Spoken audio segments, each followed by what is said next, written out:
Hi everyone, Ana Loback here. Hope you're well. I wanted to share with you a set of recommendations to help you stay psychologically and emotionally healthy during this difficult time.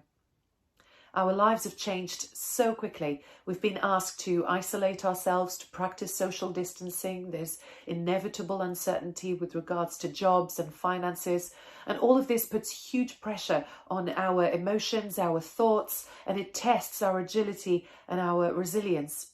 So I wanted to share with you a brief guide to help you cope in the days ahead.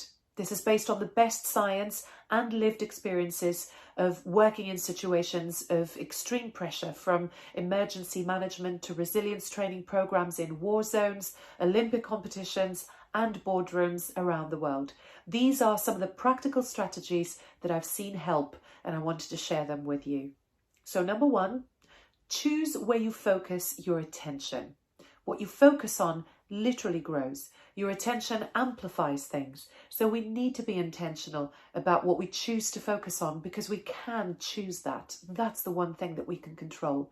So let's make sure that we're amplifying the things that are positive and constructive for us.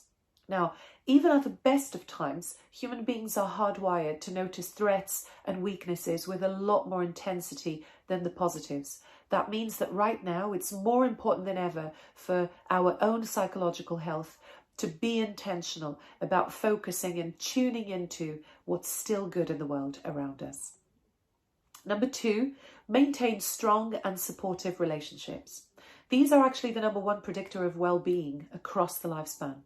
Maintaining good connections during times of crisis and challenges is more important than ever. Feeling isolated from others is strongly related to depression, anxiety, and other forms of mental distress. So if you can't really catch up with your key supportive people face to face right now, make sure that you find other ways of doing so, because social distancing shouldn't be about isolation. And if you're not used to using technology to connect with people, find someone who can explain this and demonstrate these to you, but stay connected. Number three, keep supportive daily routines or create new ones, especially now that you're holed up at home. As normal as possible and as flexible as necessary is the key. Maintaining regular routines, especially for meal times, bedtimes, exercise and work, tells your brain that it's safe to dial that stress response back down and prevents you from feeling more anxious. But obviously remember that unprecedented times call for unprecedented responses. So be prepared to have your best plans change and be open-minded to conjure up or accept new and different ways of doing things. Number four, watch your media diet. Use the helping or harming test. How do you do that? Take a good look at your media intake for over a 24-hour period and ask yourself, is reading these articles, watching these videos or reviewing these headlines, is it helping or is it harming the way that I'm feeling right now and the way that I'm functioning? A couple of practical things that you can do to help you do this. First of all, switch off the news notifications on your phone. Most of us have news apps on our phones with the notifications switched on. Every time you receive a breaking news alert, you actually send a stress signal to your brain that activates your sympathetic nervous system, your fight or flight autopilot. And that releases cortisol, the stress hormone, into your blood, and it makes you feel even more anxious. So don't let the technology run that for you. Switch those notifications off and set some time aside every day to stay informed, because it is important that you stay informed. The other thing that you can do is make sure that you equip yourself with information from trusted sources, and those are the UK government, the World Health Organization, or the NHS. Number five, deliberately seek out the people and the stuff that make you happy. Research shows how vital experiencing positive emotions is for building resilience. Now, negative emotions, sadly, are contagious and they stick to us like Velcro, but prolonged feelings of helplessness are strongly associated with depression. So be intentional and punctuate your days, your evenings, your weeks, your weekends with as many positive experiences that lead to experiencing positive emotions as possible. Frequency is the key. Number six, help others. By doing that, you will help yourself.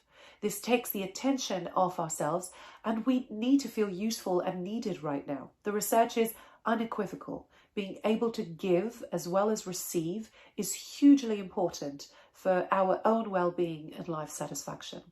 So ask yourself, how can I practically help vulnerable neighbours, colleagues, friends, or strangers right now? Number 7, give your brain a break from coronavirus. Avoid rumination.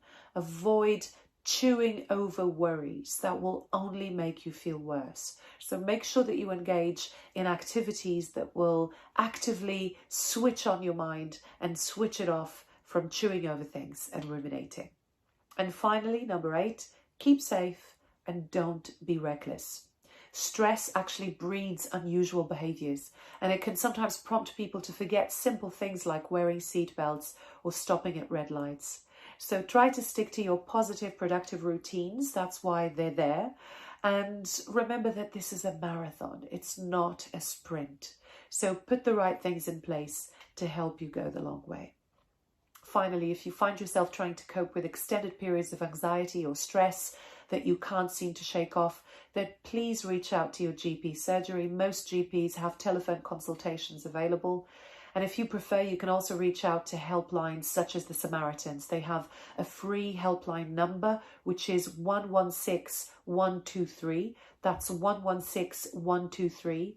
This helpline number is available around the clock every single day of the year, and it provides a safe place for anyone who is struggling to cope.